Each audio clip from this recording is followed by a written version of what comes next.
I woke up, my mom was standing in the room. Mom, what the hell are you doing in my room? She flipped out. What the hell is this white trash punk doing in my house? Hey, you don't even know me. Just get out of my house. She was yelling at him. You live here because this is my house. Was yelling at me that I was never to see him again. This?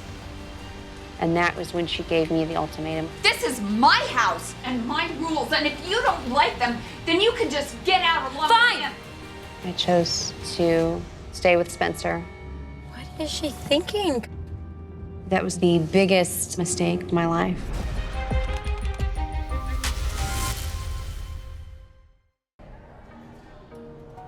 Some people are very judgmental about certain crimes.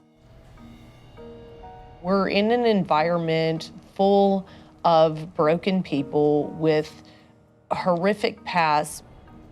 The fact of the matter is, there's people that commit crimes that you wouldn't expect. It's so strange. Murder, homicide, and all of these things, it would have never been something that I surrounded myself with. My name is Hannah Stone. My job in the prison is I'm the clerk. I'm 25 years old. I was arrested at the age of 17. I was a senior in high school. As clerks, we will come up with a lot of the tournaments we have. We may have a card tournament, or we may have a sports activity. We get to organize it. I stay out of trouble. Over time, I've learned that that's a better way to do my time.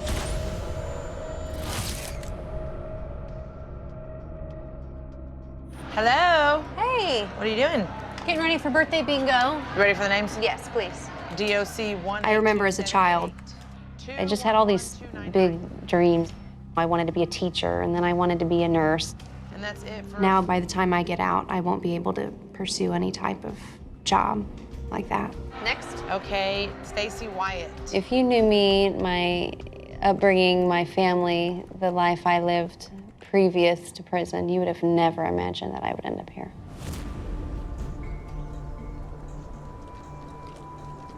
People have always known me as the preacher's daughter.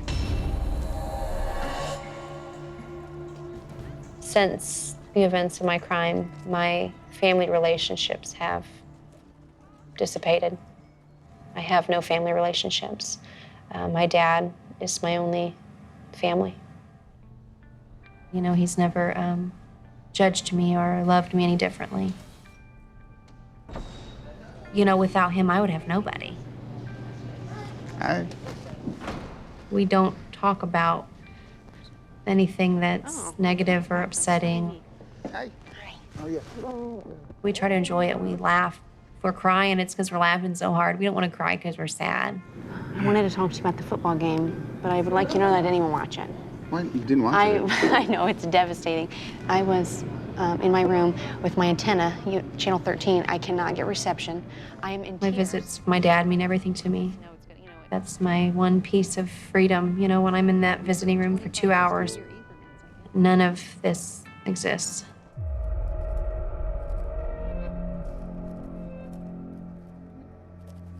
Dear Spencer, I pray that reading this letter brings you as much peace as I hope to receive from writing it.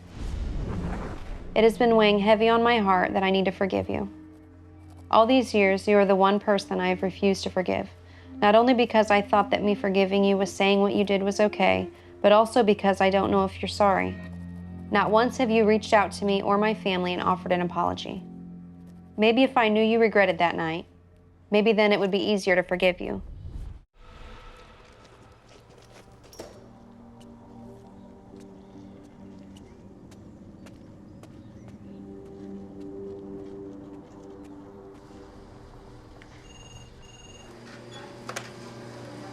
Unit 6, Officer Claus. Miss Stone! Last night, I was called to the front desk and they told me I needed to go to the infirmary. The infirmary? Yeah, Why? I'm not sure. They just said they needed you, basically. At this point, I'm starting to, getting a little panicky because my first thought is something happened to my dad.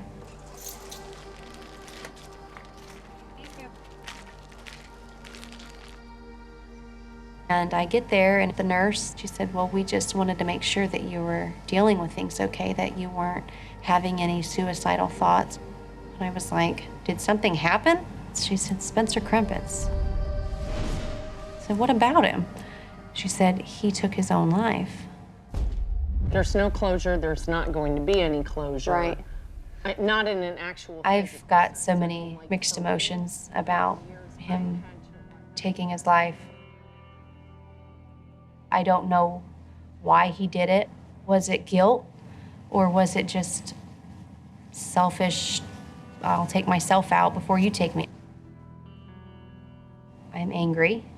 He committed this crime, and now he's free of his obligation to do his time. Spencer was a huge influence on me, and he took me down with him. I was charged with felony murder, conspiracy to commit murder, and criminal confinement while armed with a deadly weapon.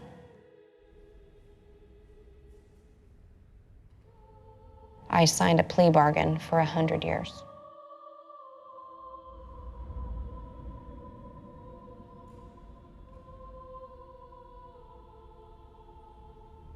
My mother was murdered.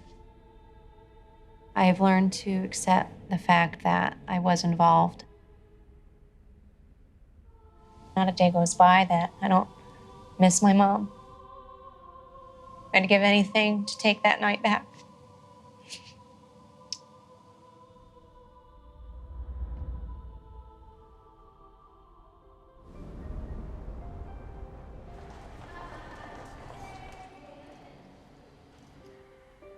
Since the events of my crime, my dad, he's never judged me or loved me any differently. Hi. Hi. Oh, yeah.